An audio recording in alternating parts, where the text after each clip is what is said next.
sera rétabli comme il était. Donc c'est possible pour Dieu de rendre les choses neuves.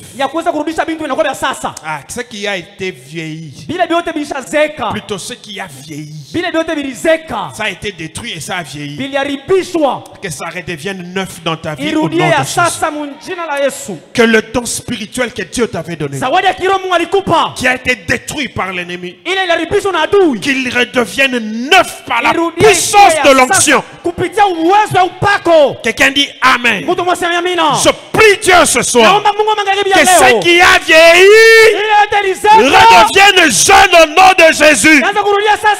Je prie Dieu ce soir que ce qui ne pouvait pas attirer parce que ça a vieilli, que ça redevienne jeune et que ça attire encore.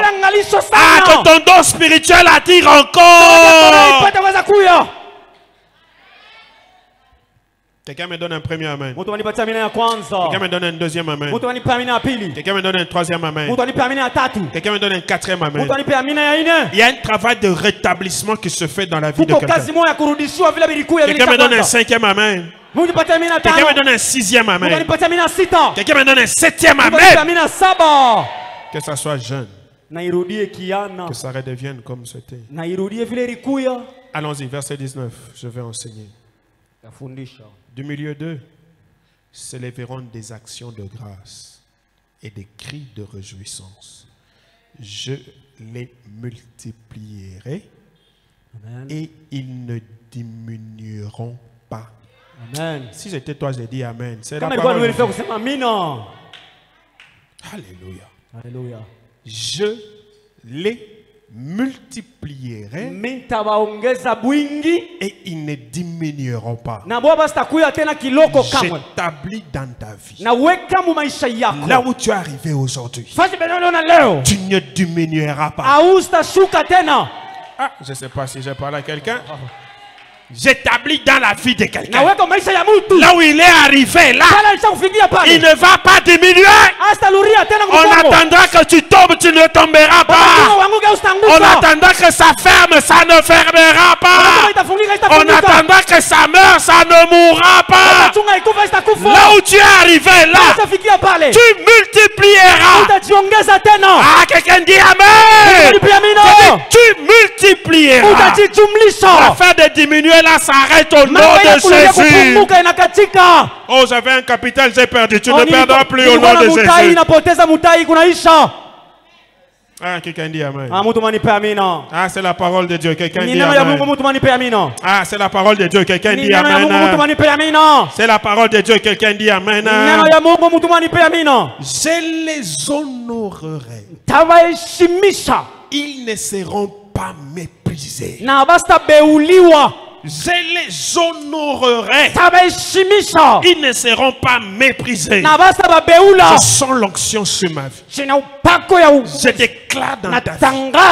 Partout où tu as été méprisé, on a craché sur toi, on a parlé mal. Partout où tu as été méprisé, le Seigneur va t'honorer maintenant. Avant que l'année ne se termine, il va t'honorer. Je ne sais pas si je parle à un méprisé. On t'a méprisé parce que tu n'avais pas du travail. On t'a méprisé parce que tu n'étais pas marié. On t'a méprisé parce que tu n'avais pas l'argent. Il va t'honorer. Si tu crois, tu dis Amen. Ils ne seront pas méprisés. Ils ne seront pas méprisés. Quelqu'un dit Amen. Quelqu'un dit Amen. Troisième lecture. Aide-moi, Seigneur, je voudrais enseigner. Jérémie chapitre 33, verset 10. On lit 10 et 11. Ainsi parle 10 et 11. Hein? Ainsi parle l'Éternel. On entendra encore dans ce lieu dont vous dites, il est désert, il n'y a plus d'hommes, plus de bêtes. On entendra dans les villes de Juda et dans les rues de Jérusalem 1. Dévasté. 2. Privé d'hommes, d'habitants et de bêtes. Verset 11. Qu'est-ce qu'on va entendre là? On entendra dans cet endroit qui était désert, dans cet endroit où il n'y avait plus de bêtes, dans cet endroit où il n'y avait plus d'hommes. Qu'est-ce qu'on va entendre là? On entendra les cris de réjouissance. On entendra les cris de réjouissance et les cris d'allégresse. Que la réjouissance et la régresse reviennent dans ta maison. Je dis à quelqu'un que la réjouissance et l'allégresse reviennent dans ton travail au nom de Jésus. Qu'est-ce qu'on entendra encore? On entendra les chants du fiancé et les chants de la fiancée. On entendra la voix de ceux qui disent: louez l'Éternel des armées. Pourquoi on va le louer?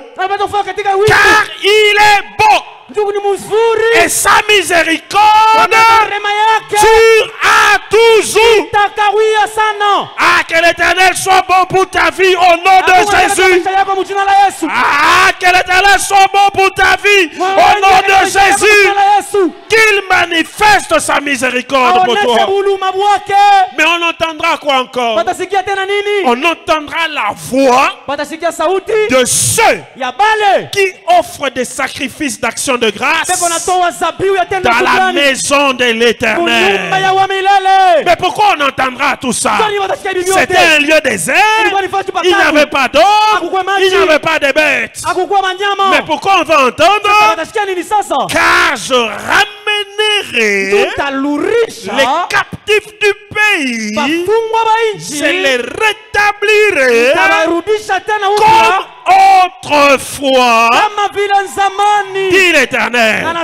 Ah, si tu dis amen, que le Seigneur commence à ramener. Aïe, aïe, aïe. Quelqu'un dit amen, le Seigneur commence à ramener. Car je ramènerai les captifs du pays, je les rétablirai comme autrefois, dit l'Éternel. Que Dieu ramène ce qui a été volé au nom de Jésus. Je dis que Dieu ramène ce qui a été volé au nom de Jésus. 1 Corinthiens chapitre 15 verset 10.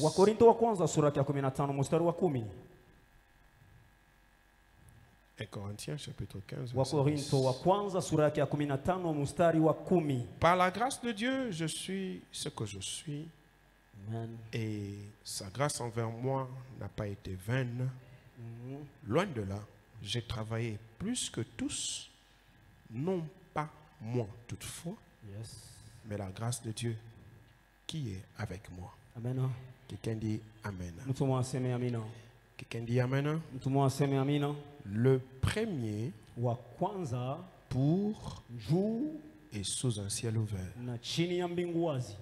Et nous ne savons pas revenir sur tout ce qu'on a vu. Nous avons dit plusieurs choses que je voudrais que tu retrouves sur la page Facebook, sur le compte YouTube. Mais nous sommes en train de voir le deuxième point sur la question: quoi faire pour que Dieu soit toujours le premier? Quoi faire pour que Dieu soit toujours le premier? La première des choses, nous avons dit qu'il faut recevoir Jésus comme Seigneur et Sauveur personnel. Et la deuxième chose, c'est lui offrir tout en premier. Si nous devons lui offrir tout en premier, le tout là, nous essayons de voir ce qu'il faut lui offrir en premier pour faire de lui le premier. La première chose qu'il faut lui offrir, c'est le temps. Nous avons parlé du temps. Tulisemezea juu ya wakati. Le temps c'est l'argent. Wakati ni makuta. Le temps est très précieux. Wakati ni adamani. Et puis par rapport au temps, nous avons vu 4 bienfaits du premier tuliona jour. Bizuri 4 vya siku ya kwanza. Inauguration d'une nouvelle saison. Kuanzishwa kwa wakati mpya. Introduction de l'espoir du changement. Kuingia katika ile taraja ya kuweza mabadiliko. Passage à une nouvelle page. Kupita kuingia katika hadithi nyingine. Mise à terme de la confusion. Na kuishisha kwa mvurugo. Après le temps, kisha wakati, nous avons commencé un deuxième point. Tulianza nukta ya pili. Des choses qu'on doit offrir à Dieu. Bintu vile tunaweza kumtolea Mungu. Pour lui montrer qu'il est le premier. Jua kumuonesha kama yeye ni wa kwanza kwa sababu yeye ni wa kwanza. Nous avons parlé des biens, des richesses et de l'argent. Et nous avons dit ceci. Aucune relation, qu'elle soit entre humains, qu'elle soit entre humains et divins, aucune relation ne peut tenir s'il n'y a pas le verbe donner. Pour qu'une relation tienne, pour qu'une relation soit forte, donner restera au centre. Entre les hommes, entre les dieux et les hommes, le verbe donner est important. Et nous avons dit que donner cache plusieurs expressions comme. Nous avons vu 4 expressions. La première, la deuxième, la deuxième, la troisième, hein? Hein? La quatrième, l'honneur. 4 expressions qui veulent dire donner. Et nous avons dit que Dieu a établi plusieurs façons de lui exprimer l'amour, l'attachement, la considération. Car toutes ces 4 considérations sont loin d'être juste des paroles. Je t'aime. Je suis attaché à toi. Je te considère. Je t'honore. Toutes ces choses sont loin d'être des paroles. C'est comme ça que Dieu a établi une manière de lui exprimer ces 4 choses. La première manière, nous avons parlé des prémices. Les prémices. Nous avons expliqué longuement dimanche. La deuxième manière, c'est par là que nous entrons aujourd'hui. Les actions de grâce. Les actions de grâce. Quelqu'un dit avec moi les actions de grâce. Quelqu'un dit avec moi les actions de grâce. Que Dieu bénisse ceux qui écrivent. Parce que notre cerveau n'a pas la capacité de retenir tout ce qu'on va dire pendant 40 minutes. Et à l'église, on enseigne. J'aime enseigner. Et c'est ça qui nous change, qui nous transforme. Les actions de grâce. Je commence par Paul. Paul, dans 1 Corinthiens 15, 10, reconnaît qu'il a travaillé plus que tout le monde. Tout le monde. Et c'est vrai. Vous lisez l'histoire de l'église, vous vous rendrez compte que même Pierre n'a pas travaillé comme Paul. Paul a travaillé plus que tout le monde. Paul a créé des églises. Gagner des âmes. Il est parti là où tout le monde ne pouvait pas partir. Mais ce Paul-là, dans 1 Corinthiens 15, 10, qui dit qu'il a travaillé plus que tout le monde, s'arrête pour dire toutefois, pas moi, mais la grâce qui est avec moi. Donc Paul reconnaît c'est pas sa force, c'est pas son intelligence, c'est pas son savoir, ce ne sont pas seulement ses compétences, mais c'est la grâce de Dieu qui était sur lui. Quelqu'un dit amen. Quelqu'un dit amen. Si dans ta vie tu ne peux pas reconnaître la grâce de Dieu sur toi, alors tu ne peux pas faire des actions de grâce. Ni kusema haustafanya matendo ya shukrani. Une action de grâce tendo ya shukrani vient reconnaître devant Dieu inakuya kutambua mbele ya Mungu que ce que je suis, kama hiki niko, ce que j'ai, kile niko nacho, là où je me trouve, kule najikuta, le niveau que j'ai, paifashi nafikia, c'est pas moi, aina mimi, c'est ta grâce. ni neema. C'est pourquoi on fait des actions de grâce. En fait, l'action de grâce reconnaît dans sa vie la grâce de Dieu qui est attachée à elle. Alléluia. Amina. Alléluia. Amina. Alléluia. Amina. Dieu m'a fait grâce. Je reconnais cette grâce. Et si je reconnais cette grâce, ça ne peut pas passer inaperçu. Je dois faire. Je dois mener des actions de grâce. C'est comme ça que quand on revient au psalmiste, le psalmiste dit ceci. Comment rendrai-je à Dieu tous les bienfaits? Pasteur, je voudrais dire ceci. Il sera strictement impossible de rendre à Dieu tous les bienfaits. C'est impossible. Déjà, quand on parle que du souffle de vie, c'est impossible de le lui rendre. C'est impossible. Encore, tu sors le matin, tu rentres le soir. Parfois, nous ne nous rendons même pas compte. Tu es sorti, tu es rentré, tu es sorti, tu es rentré. Toute la semaine, tu es sorti, tu es rentré. Quand tu feras attention, tu vas te rendre compte qu'il y a des gens. Il est sorti, il n'est pas rentré. Ou s'il est rentré, il est rentré dans un autre endroit que chez lui. Il y en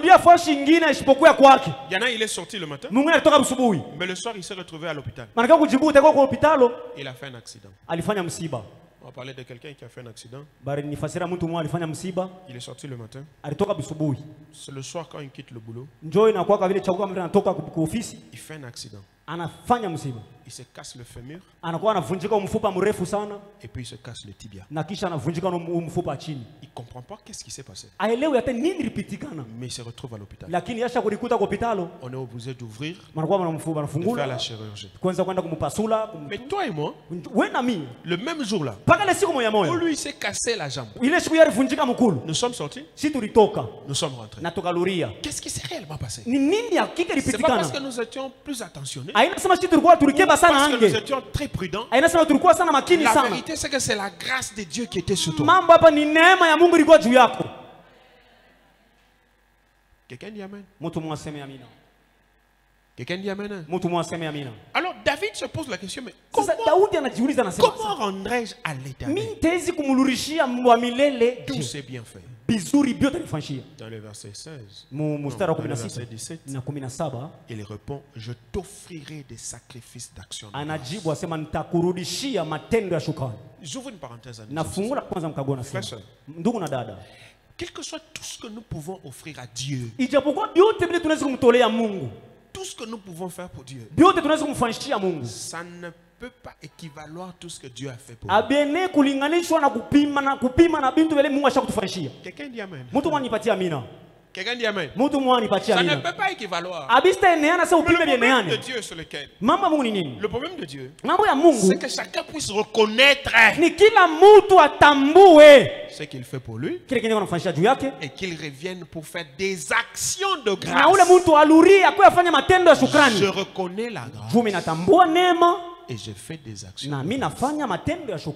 Quelqu'un dit amen. Si Dieu est le premier, si Dieu est considéré comme le premier, si Dieu doit être le premier, tu dois faire des actions. Quand je fais les actions de grâce, je considère que c'est Dieu qui a fait que je sois ce que je suis. Quelqu'un dit amen. J'aime donner plusieurs exemples. Allons-y d'abord dans les exemples avant que je revienne à mon texte. Aujourd'hui, on me parle d'une histoire. Pourquoi on me parle de ça aujourd'hui, je ne sais pas. On me parle d'une histoire. Un homme et une femme vivent ensemble. Ça fait plus de 10 ans. Plus de 10 ans. Ils sont fiancés. Ils ne se marient pas. Ils ont l'argent. La femme a l'argent. L'homme a l'argent. Plus de 10 ans de fiançailles. On dit, c'est un démon. Il y a un problème. Il ne se marie pas. Tout le monde a parlé. La famille a parlé. Les amis ont parlé. Ils ne se marient pas. Ils prennent de l'âge. Ils ne se marient pas. Ils sont fiancés. Ils s'aiment. Ils ont l'argent. Alors quelqu'un me regarde et me dit, pasteur. C'est vous les pasteurs. Vous allez dire quoi à ses frères? Vous allez dire quoi à ses soeurs? Plus de 10 ans. C'est pas l'argent qui manque. L'argent est là. Quelqu'un dit amen. Et puis toi, tu es une soeur, tu t'es mariée. Tu t'es marié. Quand tu es dans le mariage là, c'est vrai que les problèmes ne manquent pas. Mais les humains ont tendance à oublier. Et là où il est là, quelqu'un d'autre cherche comment arriver. Il n'y arrive pas toujours, malgré tous les moyens qu'il a. Et nous oublions de faire des actions de grâce. Quelqu'un dit amen. Quelqu'un dit amen. Quelqu'un dit amen. Je croise quelqu'un. Il me parle de ses relations. Il me parle de son oncle. Il me parle de sa tante. Quand il te fait le tableau, je te dis, celui-ci ne peut pas manquer le travail. Mais les chômeurs, il ne sait pas par où entrer. Il est chômeur. Mais il parle de l'oncle, il parle de tante, il parle d'amis, il parle de neveux, il parle de cousins. Il ne peut pas manquer du travail. Et puis toi, tu as un travail. Et tu te plains. Tu murmures même. Tu charges ta mitrailleuse, tu tires sur Dieu. Dieu est étonné. David pose la question. Comment rendrai-je les bienfaits? Quelqu'un dit amen? Quelqu'un dit amen? Tu as fini les études? Va voir sur les campus. Tu vas voir sur les campus une génération de personnes qui sont sur les campus, qui ont fait 2 fois l'université. Pourquoi j'ai dit 2 fois l'université? Il a commencé. À l'université, on fait 5 ans. Lui, il a déjà fait 10 ans. Il n'a pas fini.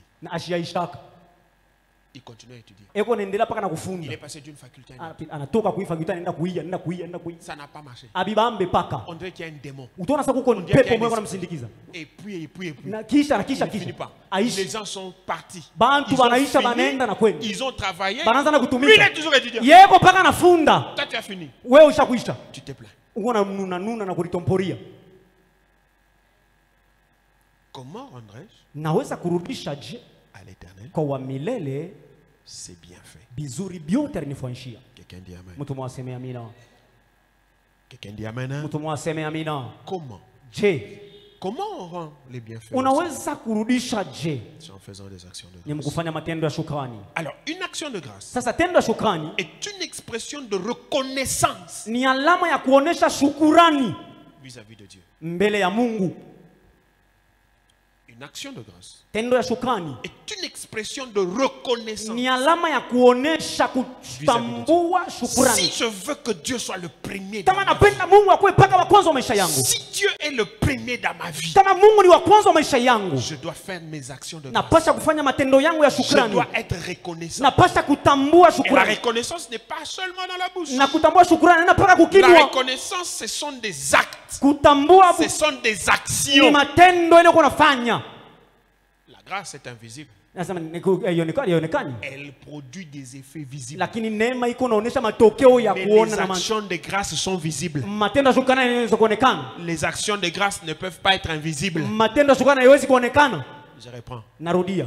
La grâce est invisible. Neema inashindwa kuonekana. Elle produit des effets visibles. Lakini iko natosha matokeo ya kuonekana. Mais l'action de grâce est visible. Lakini tendo ya shukrani iko ya kuonekana. Elle ne peut pas être invisible. Na haiwezi kuwa kuonekana. Action de grâce. Tendo ya shukrani. Expression. Ni alama de reconnaissance. Ya kutambua. Frère ça. Ndugu na dada.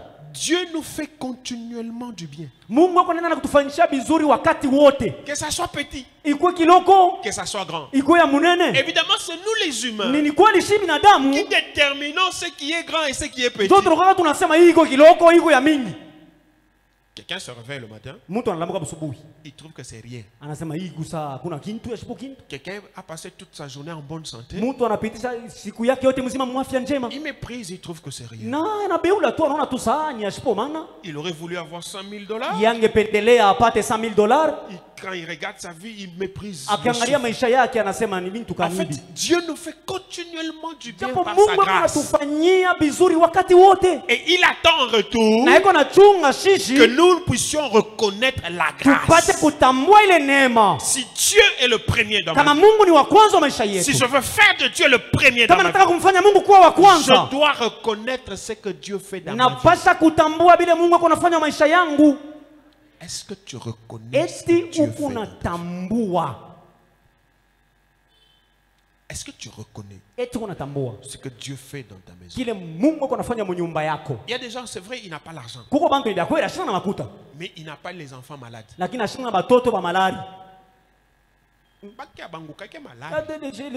Les siens, ils ne tombent pas malades. Peut-être une petite fièvre. Paracétamol.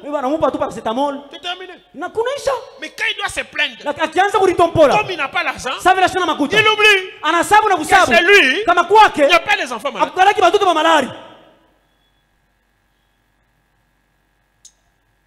Il y en a aussi qui ont l'argent. Mais ils passent le temps entre la maison et l'hôpital. Enfant malade. Lui-même malade. Mari malade. Entre les hôpitaux. Maintenant toi, tu n'as pas l'argent. Tes enfants ne sont pas malades. Au lieu de te plaindre parce que tu n'as pas l'argent, fais des actions de grâce parce que chez toi il n'y a pas de maladie. Je parle à quelqu'un, il me donne la main. L'un des problèmes de l'humain que nous sommes tous, c'est que nous nous attardons beaucoup sur ce qui ne marche pas. Beaucoup sur ce qui ne marche pas. C'est comme ça qu'en termes d'action de grâce, nous sommes très faibles. Nous sommes plus focalisés sur ce qui ne marche pas. Quelqu'un dit Amen. Quelqu'un dit Amen. Dis à ton voisin, détourne le regard de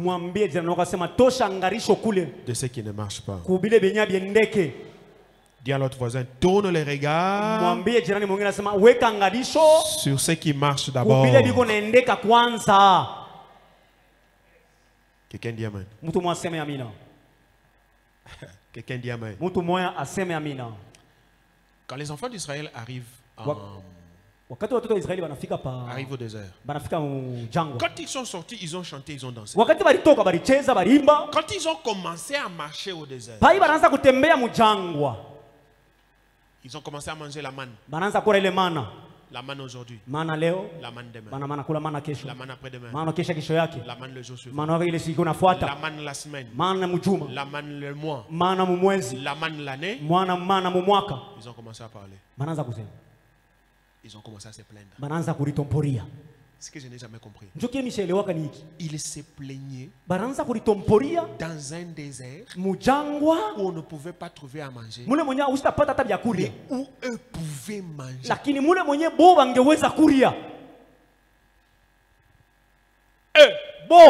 Ça fait qu'ici on ne plante pas.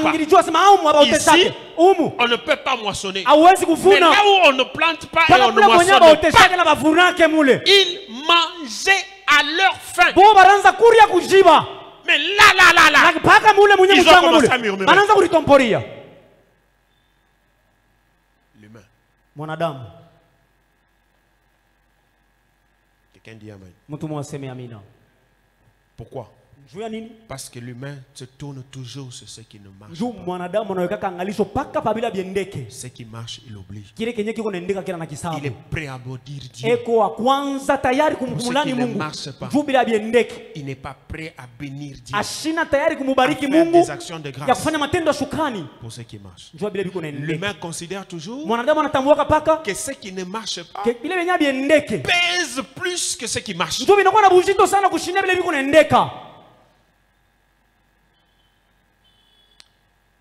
Action de grâce. Dieu est étonné que nous ne puissions pas être reconnaissants.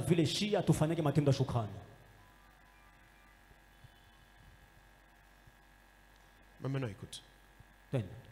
L'humain, non seulement qui se plaint, pour ce qui ne marche pas, en oubliant ce qui marche, pour ce qui marche, l'humain a tendance à s'approprier ça. L'humain a tendance à s'approprier. J'ai eu un peu d'argent parce que je fais tourner ma tête. Parce que c'est ma force. Je suis sorti chercher, j'ai trouvé. Alors l'humain pense, trouve que ce qu'il a, ce qui marche, c'est sa force, c'est son intelligence. Ce qui ne marche pas, on met ça sur le dos de Dieu.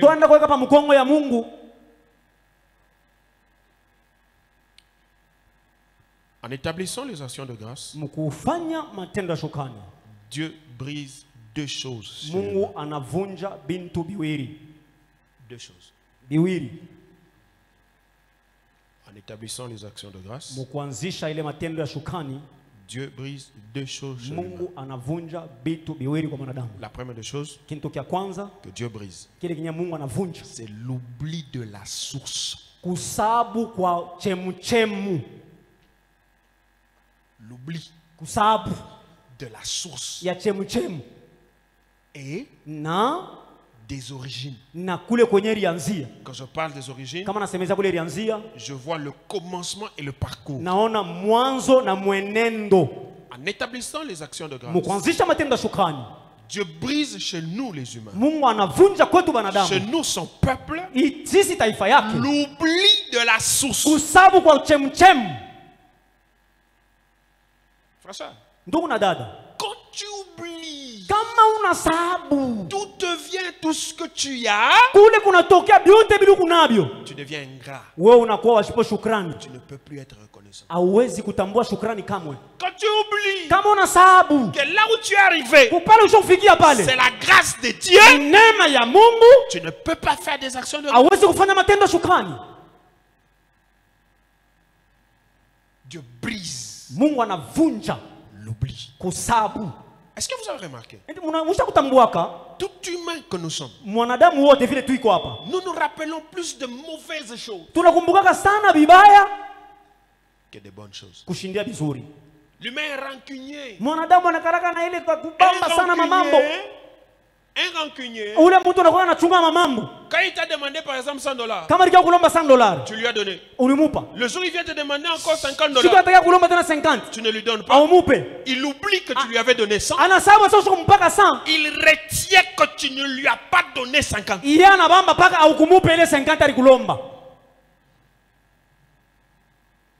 Quelqu'un dit amen. Quelqu'un dit amen. Vous trouvez quelqu'un? Il a passé 5 ans, 10 ans dans une maison. On l'a nourri. Il a passé nuit sur les matelas. Quand il pleuvait, il ne se mouillait pas. Quand il quitte là-bas, tout ce qu'il va quitter avec, c'est donc 2-3 choses qu'on lui a faites, qui lui faisaient mal, et qu'il n'oubliera jamais. Il a oublié que tous les jours, il a mangé le foufou. Tous les jours, il a eu un endroit dormir. C'est vrai que c'est arrivé. Mais qu'est-ce que tu retiens?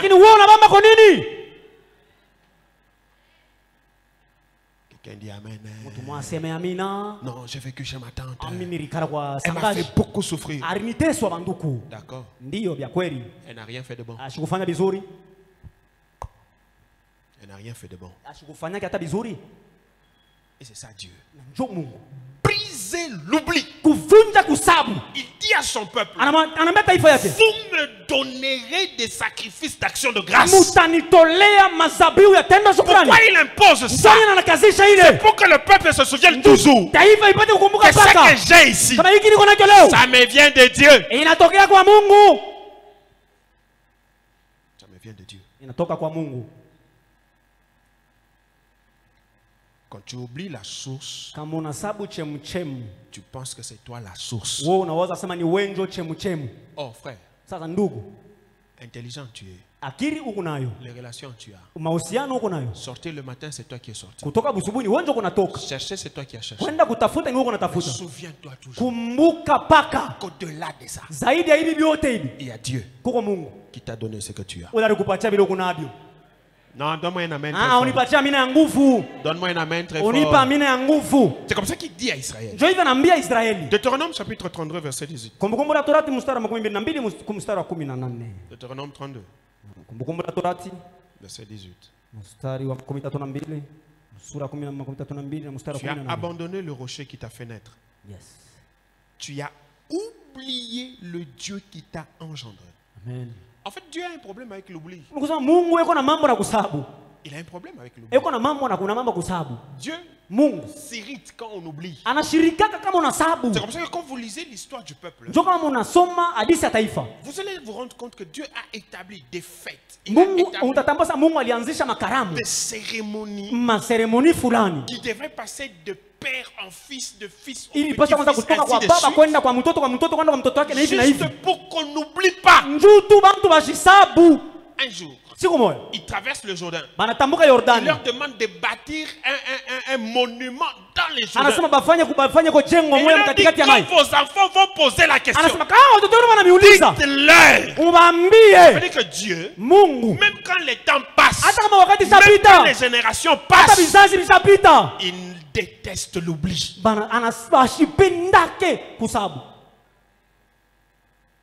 nous avons un problème. Nous oublions facilement ce qui est bien. Et nous pensons que c'est nous. C'est moi qui ai fait. Je construis cette maison. Ma force. Mon intelligence. J'ai bâti cette entreprise. Ma force. Mon intelligence. L'oubli. L'oubli amène Dieu à détruire tout ce que toi tu penses que tu as bâti. Parce que Dieu ne supporte pas qu'on l'écarte. Surtout que c'est lui qui a fait le travail. J'aime poser la question. Tu es intelligent, c'est vrai. Mais si tu es malade, tu sortiras pour utiliser l'intelligence. Mais il y a plus intelligents que toi qui ne sont pas arrivés là où tu es arrivé. Frère, il y a plus intelligents que toi qui n'arriveront pas là où Dieu va te faire arriver. Alors n'oublie pas. Dis à ton voisin, n'oublie pas. Chaque fois que le peuple, vous pouvez revenir vers Dieu avec ses actions de grâce, le peuple se rappelait que ce qu'ils ont, c'est Dieu qui a donné. C'est Dieu qui a donné. C'est pourquoi il leur dit, quand vous allez habiter des maisons que vous n'avez pas construites, quand vous allez manger à votre faim, Parce que l'humain a un problème. Quand il souffre, il prie beaucoup. Quand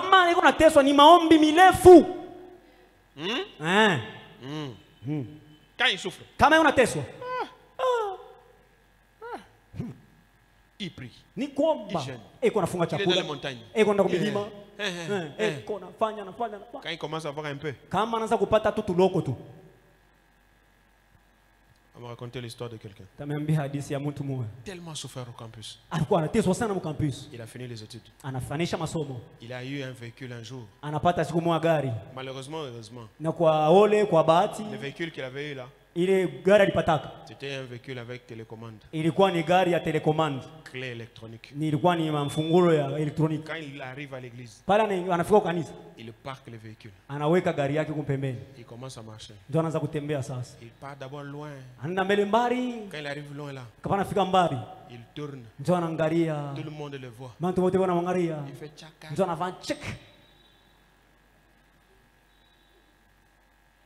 À l'époque, c'était rare d'avoir un véhicule comme ça. Il a commencé à faire ce genre de choses. Et puis la prière a disparu. Et puis on a commencé à aller chercher à l'église, on le voit. En fait, le problème avec l'humain, quand il a mangé les rassasiés, il a oublié d'où il est venu. Il a oublié la source. Il commence à penser que c'est lui. Quelqu'un dit amen. Quelqu'un dit amen. J'ouvre une parenthèse. Quel que soit là où Dieu va t'amener,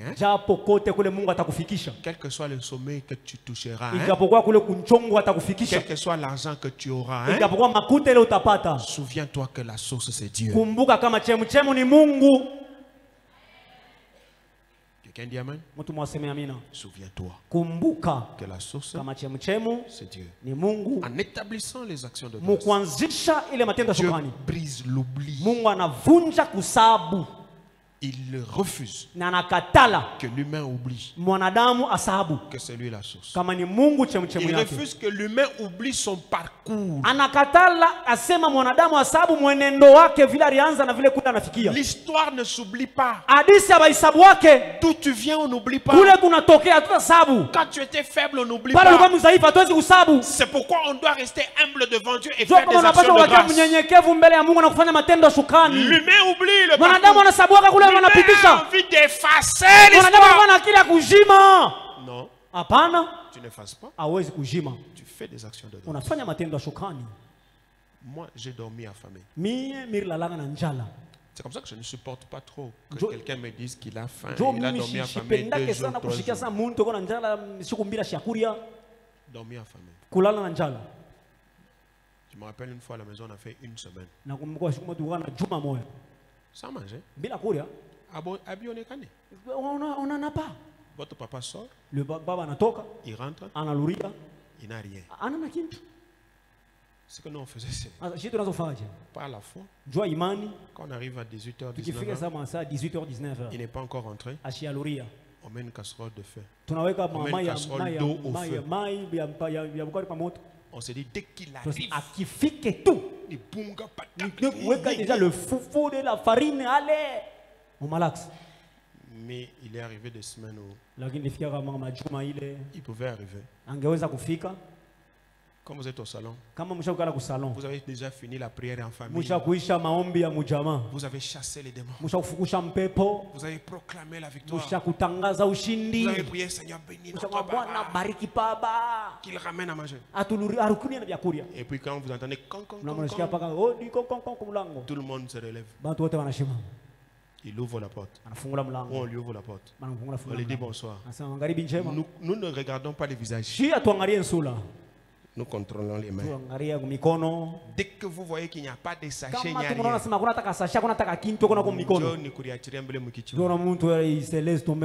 Le plus courageux va couper la plaque. Et vous allez dormir. Je me rappelle qu'on a fait 7 jours sans manger. Et on avait un jardin. Ce jardin-là, nous l'avons appelé après des années. C'était un jardin miraculeux. Nous sortions chaque jour entrer dans ces jardins, cueillir toutes sortes de légumes. Tu as déjà mélangé les matembele au lengalenga, plus les kibwab, et puis tu ajoutes lengaingai, et puis il n'y a pas d'huile pour tromper la vigilance. Tu saupoudres un peu de farine. Donc rien que de l'eau. Vous sortez comme ça tous les jours. Aujourd'hui vous cueillez, demain vous rentrez, vous trouvez encore vous cueillez. On mangeait ces petits légumes là pendant une semaine. Ça fait partie de l'histoire. Aujourd'hui, si on peut manger, nous faisons des actions de grâce à Dieu. Quelqu'un dit Amen. Ça ne peut pas s'oublier. Je ne peux pas parce que je mange, je deviens orgueilleux. Bon, quelqu'un dit Amen. Dieu brise l'oubli en établissant les actions de grâce.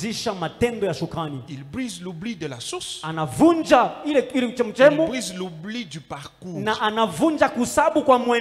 où tu as commencé, là où tu es arrivé. Il ne veut pas que tu oublies. C'est comme ça que quand David veut bâtir, il rappelle à David où il a pris. Deuxième chose, on va arrêter. Que Dieu brise en établissant les actions de grâce. Dieu brise l'orgueil. Osée chapitre 13 verset 6. Dieu brise l'orgueil. Celui qui oublie devient orgueilleux. Verset 6, s'il vous plaît. 13, 6. Celui qui oublie devient orgueilleux. Il devient enflé d'orgueil. Son cœur enfle. 13, verset 6, s'il vous plaît. On peut le trouver, merci. Ils se sont rassasiés dans leur pâturage. Je ne sais pas toujours pourquoi c'est quand les gens sont rassasiés qu'ils deviennent arrogants. Très arrogants. Ils se sont rassasiés dans leur pâturage.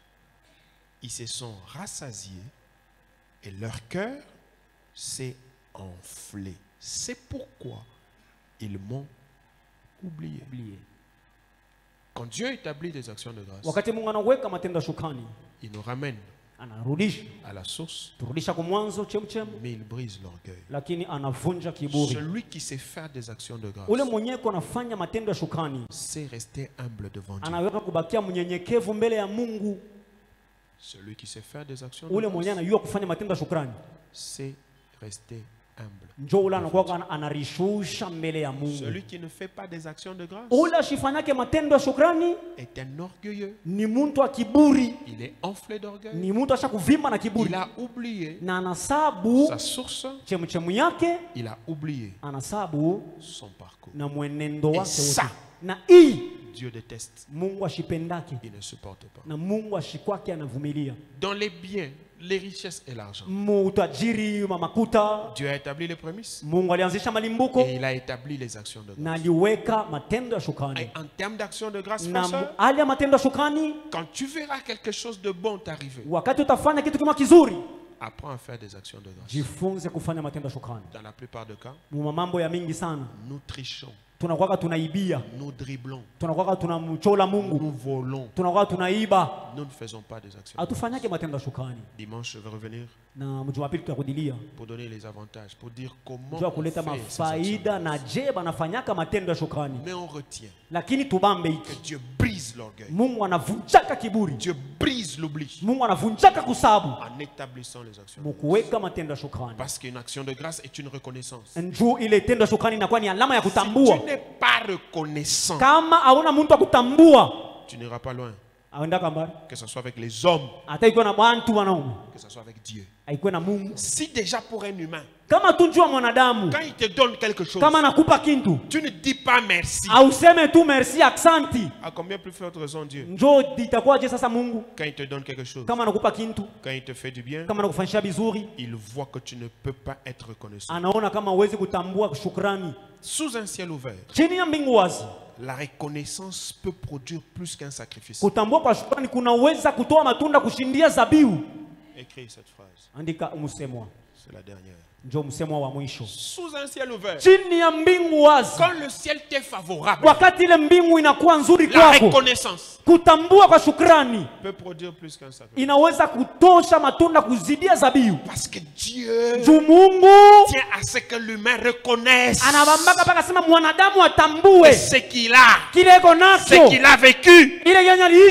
Ça vient de lui. Et il n'y a que les reconnaissants qui vont loin. Il n'y a que les reconnaissants qui vont loin. Je vais finir en disant ceci. Je vais revenir dimanche. J'ai observé. Et je me suis rendu compte que quand quelqu'un se réjouit, il a eu son diplôme. Elle s'est accouchée. Il s'est marié. Il a acheté un véhicule. Il a acheté une maison. Quand quelqu'un se réjouit, je me suis rendu compte qu'il investit plus dans sa joie que dans la reconnaissance à Dieu.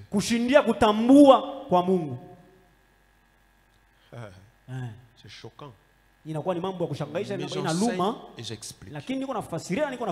Vous trouvez quelqu'un, il fête son anniversaire. Dans sa fête d'anniversaire, il a dépensé $1000. Quand il vient faire l'action de grâce à Dieu, il met dans son enveloppe il met dans son enveloppe $10.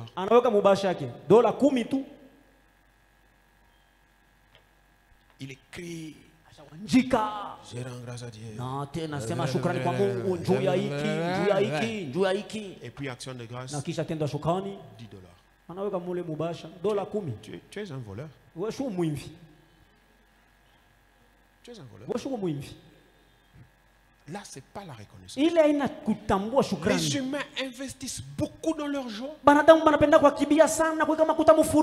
mais très peu dans l'action de grâce et la reconnaissance. J'ai fait une observation. Je me suis rendu compte que pour l'humain, sa joie compte plus qu'être reconnaissant vis-à-vis de Dieu. Ce qui n'est pas juste. Ce qui n'est pas correct. Quelqu'un achète un véhicule. Il achète un véhicule à $10,000. Quand il vient faire sa reconnaissance devant Dieu, il amène $20. T'es pas sérieux. T'es pas sérieux. Il a plus investi dans sa joie que dans la reconnaissance. Vous trouvez un parent, il a payé les bénévoles de son enfant. Son enfant a fini les études. Quand il vient faire l'action de grâce, il amène $15. C'est pas sérieux. Alléluia. Amina. J'enseigne. Quelqu'un me donne un amen. Pendant que je parle ici, ceux qui ont déjà fait les actions de grâce commencent à regarder. Il faut changer. En fait, Dieu, son problème c'est lequel? Il t'a fait du bien. Il veut voir comment tu rentres pour rendre témoignage. Il veut voir comment tu reviens dire merci. Pour Dieu, le merci ne vient pas que dans la bouche. C'est comme ça que chaque dimanche, nous avons par exemple le panier d'action de grâce. Je reconnais qu'il m'a fait grâce. Je reviens avec une action de grâce. Mais dans la plupart des cas, nous sommes des voleurs. Nous ne sommes pas justes.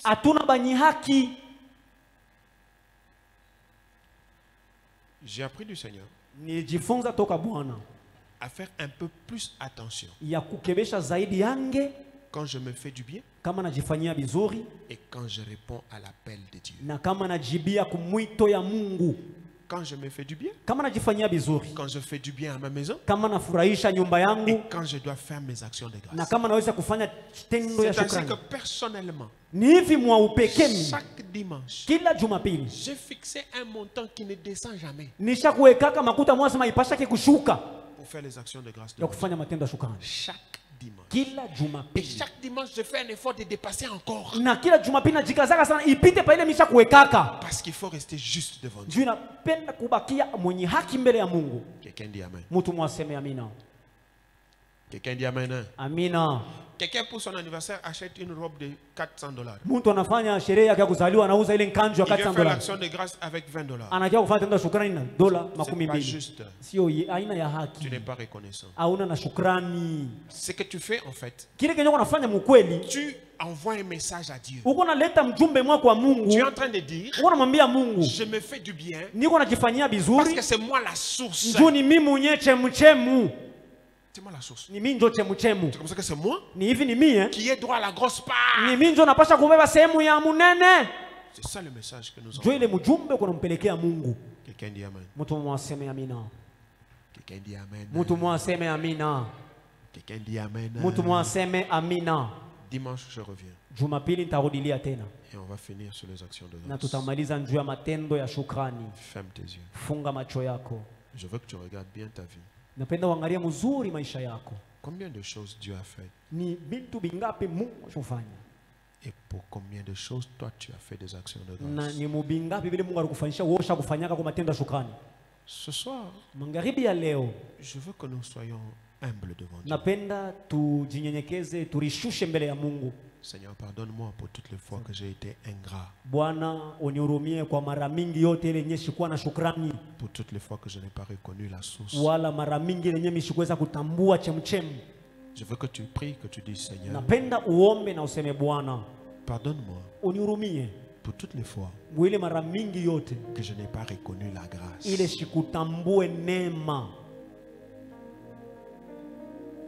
Je veux que quelqu'un prie pendant une minute de tout son cœur. Et nous allons arrêter. Prions au nom de Jésus. Allons-y. Prions. Dieu des cieux, moi-même je me tiens devant toi. Je ne suis pas parfait.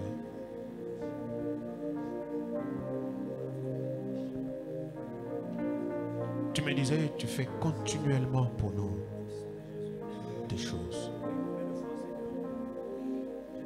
Parfois que nous nous considérons comme petits, nous faisons semblant à cela, comme si ce n'était rien du tout. Et pourtant, d'autres personnes recherchent ce que tu fais pour nous.